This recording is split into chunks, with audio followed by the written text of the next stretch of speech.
Hello. Join me, please, in welcoming Nawaf al-Sabah, who's the Deputy Chairman and the CEO of Kuwait Petroleum, please. So I'd like to just start with some simple math. 2.4 million barrels a day is your OPEC quota. That's correct. 3 million barrels a day is your current production. Just about. Going to 4 million barrels a day in the future. Yes. How do those numbers all fit together? Because I don't look at the short term. The difference between national oil companies such as KPC and international oil companies is we're responsible for maximizing the value of the hydrocarbons endowment for Kuwait over the long term. I'm not looking at quarterly returns. I'm not looking at the annuals as much as I'm looking at how can we take this endowment that God has given us to the maximum benefit of our people. And that is through a sustainable production capacity for the long term. We're looking at oil demand. We've had 2 days now of projections of what oil demand is going to look like. Almost everybody is saying that, and we all agree that demand is increasing still. To what level and for how long, it remains a question. But we're convinced that in any case, when you look at any energy transition, whether it's fast-paced or slower-paced, there's always a slice for oil. And it is our conviction that it will be our oil that will remain in that slice. So we are investing in growing our production capacity because we know that the call on Kuwait throughout all of this will increase over time. As other fields begin to age, there's going to be a flight towards quality. The quality of the Kuwaiti barrel, both in low cost and in low carbon intensity, puts it at the forefront of any production barrel in the world. So the increase in demand is coming even if you take a peak theory or a plateau theory over a certain period of time. Do you have, in your own mind or in your own planning, do you have a peak or plateau date in mind? No, we have a peak for our production, which is to reach 4 million barrels by 2035 and then maintain that to the extent possible. Honestly, looking at peak theory, if you look at it, wherever it falls, there's always a strong demand for the Kuwaiti barrel because of the reasons I stated. Right. So how are you doing between the 3 and the 4 now? It's going to be a very interesting road because when we look at current production right now, I mentioned production capacity of about 3 million.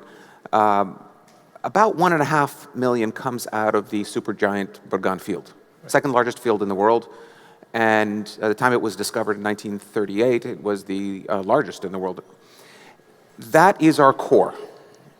But as we look to other fields in Kuwait, we're innovating, we're changing. Dan, you know, before we found oil in Kuwait, we were pearl divers and shipbuilders and traders, and we evolved very quickly. We are continuing to evolve right now by focusing on newer fields. We're looking at the offshore. We've been producing oil and gas onshore Kuwait for over 8 decades. For the first time, we have gone to the offshore portion of Kuwait. The offshore represents geographically about 1/3 of the surface area as the onshore in Kuwait, and it is just as prolific. We've drilled 2 wells so far. A 3rd one just is completing right now out of the initial stage of about 6 wells. Not sure very many places in the world can brag they're batting 1,000 like we are. The first well came in. Very few people can do that. True. The first well came in with we called it the Nokhida field. Nokhida meaning ship captain, going back to our pearl diving days. The Nokhida field came in at about 3.2 billion barrels of oil equivalent between oil and gas. Put that into perspective. That is the production of the entire state of Kuwait for 3 years. Right. Just with one exploration success. The second well we drilled offshore, we announced it was just partly offshore. That is called the Jalea field, and that we considered, normally we would not announce a field like this. It's just comparatively in Kuwait, not that big. It's about 1 billion barrels of oil equivalent. Right. So thankfully, we have drilled 2. We've gotten 2 successes. I'm not yet ready to say anything about our 3rd well, but it's really good too. Okay. Yes. He smiled for those who didn't. So the point of that is we're going offshore. We're tapping new production sources. Then we're revisiting our onshore fields. Yeah, I want to come to that in a second. Okay. But I want to go back for a moment to the thinking about demand, because I think Kuwait, from your perspective, and we've talked, has a different view of thinking about that things don't go smoothly. From what happened, was it 35 years ago? Yes. There's a sense that unexpected things, surprises, crises happen. And I think that's kind of part of your DNA at looking at the outlook that may be not in other people's because of that experience. And I just thought you might talk about it. And you're absolutely right, Dan. And it is a very personal thing for me and for everybody on my team here from KPC and everybody in Kuwait. And we're forever grateful always to our allies, whether they're from the United States or the Gulf countries and everywhere around the world, for the support that we've gotten since 1990 when Iraq invaded Kuwait. But it also opened up our eyes to your trilemma of energy security, affordability, and reliability. It's the security part of it. We now have gone recently into storage. So we are storing some of our crude near our customer bases. So we have storage in Japan and now in Korea. We're about to fill the storage that we recently contracted in Ulsan, South Korea, near 2 of our largest customers. That also opens up the opportunity for us to use that storage not only within those customer bases, but also to supply other customers around the world. For example, we have a refinery in Vietnam that we are co-owners with Idemitsu Kosan and PetroVietnam. And that refinery is designed to take 100% Kuwaiti export crude, 200,000 barrels a day. The refinery has been running the entire, over 2024, the last year, ran at 120% of capacity. So with a contract that is designed to give them 200,000 barrels of crude a day, they ran out of crude under that contract by around October, early November. So they came back to us and said, we would like more KEC. We were pretty much committed to our customer base for the rest of the year. So you thought, well, that's a good usage of the storage that we have outside Kuwait. Now, we didn't end up having to use it in that case, but it did afford us the opportunity to cater for changes in demand and spikes for our customers. So I like to say with our customers, they're not really customers, they're more partners. When they grow, we grow, and vice versa. We will cater our demand, our projects to match our partners' growth. Right. So for slightly odd reasons, I was listening to the new audiobook of The Prize, which finally exists, all 45 hours for anybody with spare time. But every minute is worth it. Okay. But I was listening to it for 1938 and the discovery of oil in Kuwait. And I think it's called, the original field was the Bahra field. Bahra field, yes. Yeah, and that field in modern times was not very prolific. It was down to 5,000 barrels a day. You turned that around. How did you turn that field around? You love stories of people and how they discovered fields. Bahra, around 1936, there was a Swiss geologist by the name of Hein, who managed to see some oil deposits on the ground and pushed towards ultimately drilling a well in what was known as Bahra. The first well actually didn't come in well. It came in dry. It was unsuccessful. But ultimately, we discovered that was the first field that we discovered in Kuwait before the Burgan field. It was tight carbonate. It was very difficult to produce. It came in pockets, not really as a field such as Burgan. And then we discovered Burgan in 1938, and everybody looked at Burgan. It was sands, and it was easy to develop. So we developed that one. And that's obviously been the biggest success story in Kuwait. And left Bahra to the side, cumulatively from 1936, I think it was drilled sometime thereafter, until the late 90s, it produced cumulatively about 1 million barrels, so nothing.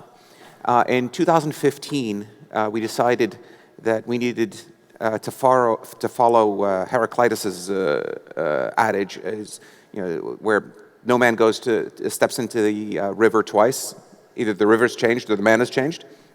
Well, we changed over time, and the reservoir capabilities also allowed us to change to allow us to tap into that reservoir. So we brought in, that time production was about, actually not even 5,000, it was about 3,000 barrels a day. We started a new concept. How we changed when we said, we stepped into the river, having changed. We changed how we deal with international oil companies. So we brought in Halliburton to help us with hydraulic fracturing. We were doing the longest laterals in Kuwait there. We took production from about 3,000 in 2015 barrels a day on a field that was essentially abandoned, or very close to being abandoned, to 65,000 barrels today, with a clear path to 140 by the beginning of the next decade. It's quite remarkable. It is remarkable. And it is a testament to how we change and we continue to evolve in Kuwait in our relationships with our partners around the world, whether they're customers or companies. So in terms of technology and partners, how is that evolving? Well, we're continuing to evolve that. So Bahra is a massively successful story on how we evolve our business models in Kuwait. Then we've developed that now further into the Mutraba field. Mutraba field is an onshore field to the west of Kuwait, in the western side of Kuwait, and that is a tight reservoir, very difficult for us to produce. So we've now gone out in an IPM model, an integrated production management model, with requesting bids from the international service companies to help us develop that field. That will put 90 wells on that in the next year once we get started. That'll give us about 30,000 barrels a day of oil. And then moving on to phase 2 at the end of the decade, we'll probably exceed 80,000 barrels of production with 100 million scuff of gas coming out of that field. So you start putting those together and you get to 4 million relatively quickly. Right. And in terms of changing, is KPC changing, streamlining the organization? Absolutely. As part of the change that's happening within us, we're looking to streamline our businesses. Most people in the room will recognize KPC, then have to figure out the alphabet soup of companies that... all beginning with K. All beginning with, actually, except for our petrochemicals company that begins with P, which is PIC. But for the most part, they all begin with K, and we call them the K companies. At some point, we're going to start to pull those together to make it a more efficient process and decision making. And we're going to use, and we're launching quite a bit on AI.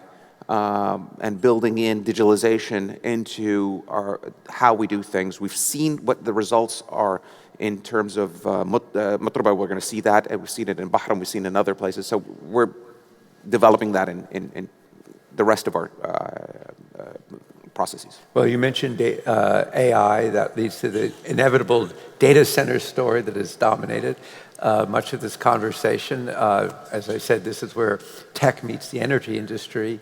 And how is tech meeting the energy industry in terms of data centers in Kuwait? Well, tech's meeting the industry in a number of ways. First, before we get to the data centers and the country itself, we're looking at what we're doing within KPC. So we're relying on ourselves on how we deploy our AI. We have our own internal chat GPT prompt that keeps the data within KOC, within KPC, and allows us to interact with that data. What we've seen, the results are in exploration. We've seen seismic interpretation that is lightning fast, that is helping us make decisions on how we drill. And then when we get into the drilling part of it, we're seeing how data has been able to help us in our drilling activities. And I'm really most excited about the production optimization side of things. And that has been fantastic in enhancing our operations and allowing us to maximize production. And then permeating throughout all of these, obviously, is on HSE. Being able to predict when things might fail, you might get stuck pipes along the way, when when electric submersible pumps that we're using more and more of in Kuwait might fail. And that's allowed us to maximize our production optimization and keep everything and everybody safe. That's internally within KPC. For the state of Kuwait, and we're piggybacking off of the state's investment in this, the state has now gotten into a very good arrangement with Google Cloud. And I know Ruth was here talking about what Google is doing. Google's invested in Kuwait to be a primary data center, regional data center. We're using that investment to support our activities. And then the state also now is about to launch another partnership with Microsoft, where Microsoft will base Copilot in the region in Kuwait, and will have more data centers coming out of Kuwait, which then begs the question, where's the electricity going to come from? Yeah, where's the electricity coming from? It is, right now, most of the electricity in Kuwait, all of the electricity almost, in Kuwait is hydrocarbons based, more and more reliant on gas than it is on liquids. And that, again, part of our transition, we've moved on to the gas side in Kuwait. And the next step, and we're moving into the solar. We are, in KPC, we use about just under 2 gigawatts of power to power up our operations. The country itself is about 17 gigawatts, and we're just about 10%, maybe a little bit more than 10% of the country's power usage. We are going to take ourselves essentially off the grid by generating solar power that we would feed into the grid of about 2 gigawatts. So that puts us at a net zero scope 2 emissions basis relatively quickly within the next few years. Now, what the country is doing for the rest of the power grid is they're already under construction and moving towards completion relatively soon, certainly before the end of this decade, is about 5 gigawatts of solar power. So that's going to be about a third of Kuwait's energy usage will be coming out of that. And they're going to continue to build more. We have, if we need, the ability to also provide a lot more solar. We can reach up to 17 gig within the oil sector if the investments make sense, obviously. Everything has to come back to economic sense. And I think that was one of the things that's been permeating through everybody's discussion here, is matching the climate goals that we have with economic targets. And that's what we're doing in Kuwait. We do things in a Kuwaiti way. It doesn't necessarily need to be glitz and glamour. We're actually quite happy to get things accomplished surely, confidently, and discreetly. And that's been a Kuwaiti mantra, I think, for generations now. So, and what will that solar be backed up with? Well, solar will be backed up with gas and ultimately ultra low sulfur fuel oil. But essentially, it's mostly a gas backed. Right. And so solar will be, I mean, you won't necessarily be using solar just in your own facilities, but rather exporting it into the system. Absolutely, yes. Right, Yes. right. So that's the explanation about both meeting transition goals, supporting the growth of data centers and AI in the region, and getting to 4 million barrels a day from where you are today. So, Nawaf, thank you very much for coming and sharing it with us. Thank you. Thank you, everybody.